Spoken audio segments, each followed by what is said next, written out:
พี่น้องสบายดีบ่ทุกคนนาทีที่แม่ป้าพิสมัยไสยเสนมาเยี่ยมยามพี่น้องทางแกงเกาะเมืองจำพรเฮาเนาะเพิ่นก็ได้ขี่คอปเตอร์มาส่วนโตเลยพี่น้องก็มีเต่าเนาะอีตะงอกกับไปถาครับพี่น้องเดินทางมาแล้วมีทั้งกองตุ่มกองหางมาถาตอนหับ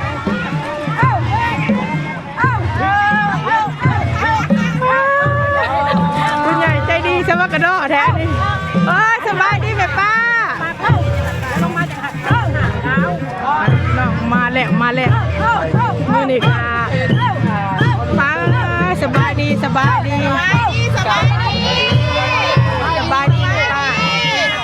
ป้าคนงามเฮาคนก็คือสิดีใจที่ลูกหลานบ้านเมืองมาหาแท้ค่ะป้าพี่น้อง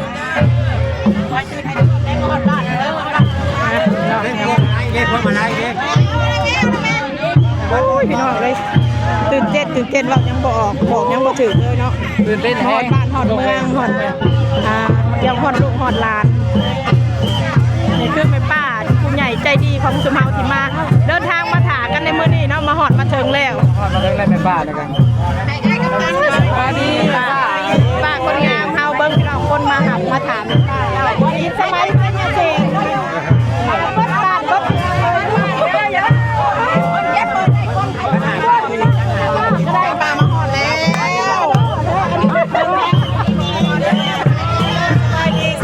สบายดีแม่ป้า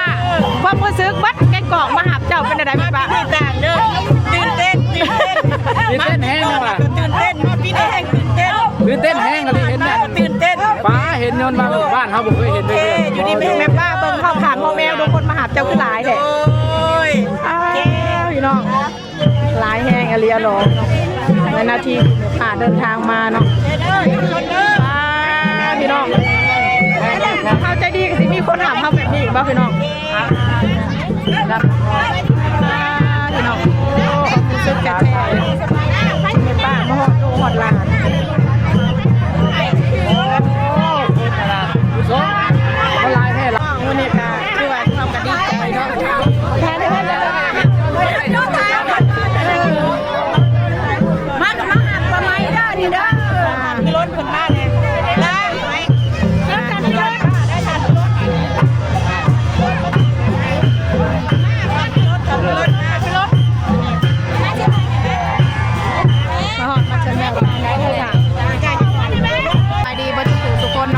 ที่แม่ป้าเป็นสมัยไสยเสนได้กับลาวตาวมาเยี่ยมยามบ้านเกิดเมืองนอนคือเมืองจำพรบ้านแกกอกเฮานั่นเองที่ให้เบิ่งผู้คนที่มาต้อนรับแม่ป้าเนาะมาบดบ้านบดเมืองโอ้พี่น้องลูกๆหลานๆอันนี้ครับเป็นตาที่ดีใจหลายบ่คิดว่าที่มีคนงามใจดีมาหรือที่มีคนมาต้อนรับขับสู่บ้านนี้พี่น้องเบิ่ง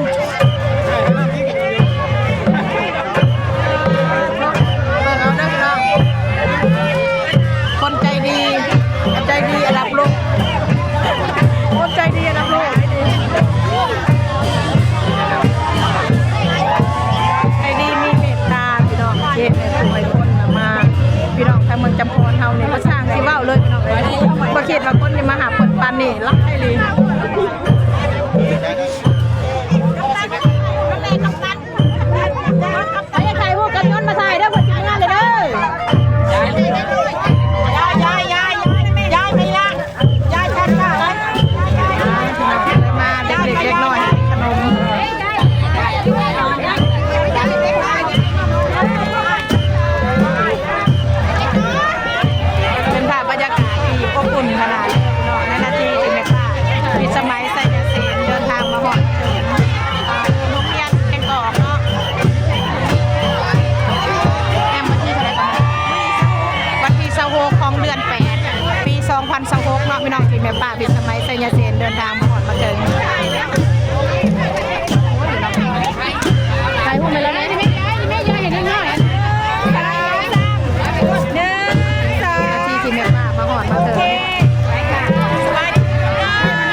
ก็เฮ็ดทอดเพื่อนเลยเป็นได้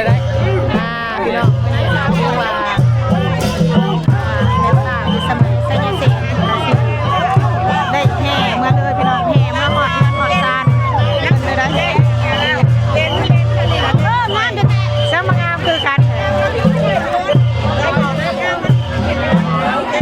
ทางมาหอดเลยคนที่สุภาพรอคอยส่งแถวไปด้วย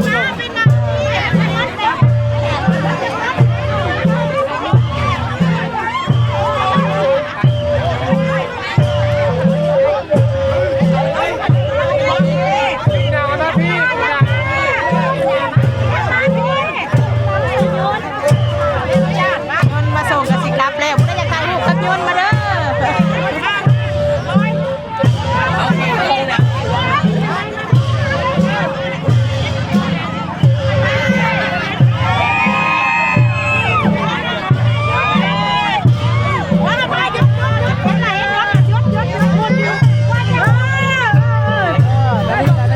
ได้ป้ากำลังสิเดินทางออกจากยนต์โอ้ยพี่น้องมื้อนี้ก็ยินดีใจหลายที่ได้มาตอนหับคนงานใจดีอยู่ทางเมืองจำพรเฮาในป่าพิสมัยไสยเสนเนาะที่มามีแต่ความหักความแพงของลูกของหลานมาฮอดเพื่อนฮอดซานฮอดบ้านฮอดซองจ้ะพี่น้องชาวบ้านมาหับแบบบัดเมืองจำพรเลยคนจะเต็มถนนอุทรเดี๋ยวป้าก็สิบ่ขึ้นรถดอกดีใจเพิ่นว่าพี่ย่าหางเอาดอกเพิ่นว่าบอกไกลว่าแม่ป้าบ่เมื่อยบ่บอกไกลย่างซะนะธรรมดาพี่น้องคนมาต้อนรับหลายอลีแม่ป้าคนมาต้อนรับเจ้าชื่อมาหลายแท้พูดนะเจ้าเลยบอกไปบอกมาน้ำตาจนอยากไหลแหละพี่น้องเอ้ย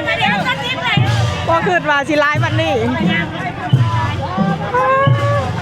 เต็มเดินเลยเนาะ